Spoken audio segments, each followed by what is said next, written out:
headline from the New York Times. The headline reads, "How 100,000 apartments in New York City disappeared."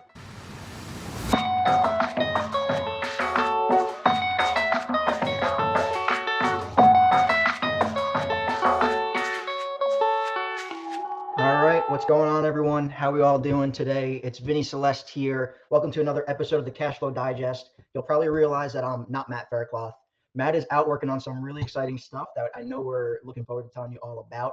So I'm taking over today. And again, I'm Vinny Celeste, the Director of Investor Relations, Sales, Marketing at DeRosa Group. So really happy to be here. And we have a particularly, I think, exciting episode today. But of course, you know that we always cover some current events and some exciting talking points as well. So we're going to jump into that, but also a nice market analysis from our very own Hervé Francois later in the show. So make sure you stay tuned. Please pop that all in the comments. We're here for you and we're here to answer your questions. Let's jump into it, right? Let's get started. So as you all know, we start every episode out with just talking about some current real estate news. We peruse the internet. We look out for different stuff that interests us, different stuff that's going on in the market today and things we could talk about here on the show. So one headline that jumped out this week when we were doing our analysis was a headline from the New York Times. The headline reads, "How 100,000 apartments in New York City disappeared." So let me get into it. So the article goes on to talk more about how the New York City has lost more than 100,000 homes since 1950 due to apartment renovations and combinations. So by way of example, they gave a story about how someone owned a really nice apartment on the second floor, then bought the apartment below it, opened up the floor and connected the two to make a really nice home. And New York Times article describes that 100,000 apartments have been kind of lost to these renovations. It's something that's focused on a lot of you can imagine if you've been to New York City, maybe the higher income areas, Upper West Side, Upper East Side, Park Slope, Brooklyn, they really hone in on these areas where there's a lot of combination happening to really create beautiful, beautiful single family homes where there might have been dozens of apartments previously. The article makes it really clear, and I want to make it clear here too, this is not the cause of a housing shortage in New York City by any means, right? It embodies everything that we're seeing across the United States, right? And just a trend we're seeing everywhere. And this combination of apartments is really a factor, a byproduct of that population growth and wealth growth in New York City. So the whole point of the article is to highlight really that policy change is required to make developers and incentivize developers and make building new apartments much easier and much more affordable for the end user, right? So what do you guys think about all this stuff? Put it in the comments. We want to hear your thoughts and talk. But we found it interesting, right? It's a policy and it's a factor that's going across really America, right? In a lot of these major metropolitan areas.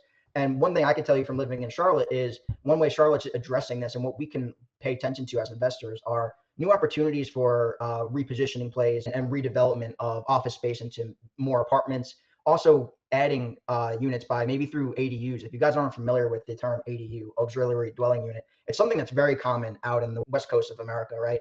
In places like LA where housing is just as scarce, you're seeing more and more folks adding units in the backyard, these kind of granny suites, you might call them.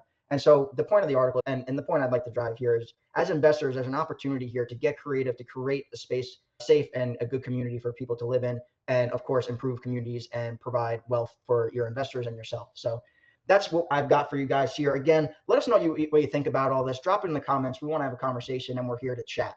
But that's the current event for today. So a lot of exciting stuff happening at DeRosa Group. We just came out from BPCon. You guys, I hope, saw a lot of exciting stuff out of that. And it's great to connect with everyone, although I'm sad I had to miss that one. But all great stuff. And, we are launching a new program. You can find out more about it at derosagroup.com/accelerator. So thanks for everyone who connected with us at BPCon.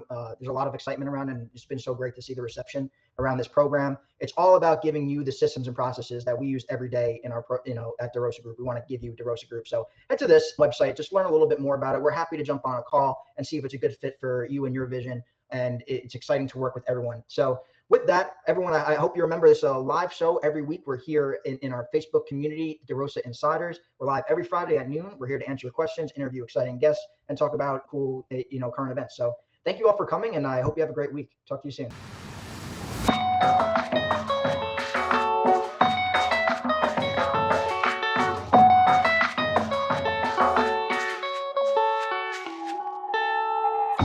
Hey guys, Matt Faircloth here. Thank you for listening again to the Cash Flow Digest. I really appreciate you guys doing that. If you guys want to hear more about what DeRosa Group has to offer, go to DeRosa Group, DeRosa Group.com, DeRosaGroup.com online. You can hear about all the great things that we offer from an educational standpoint and passive investment standpoint on our website. See you there. And if you guys want to join our online community, DeRosa Insiders on Facebook, where you can watch this program get recorded every Friday at noon Eastern, and you can come on as even a guest or ask questions on the show. We hope to see you guys on our online community, DeRosa Insiders. See you there.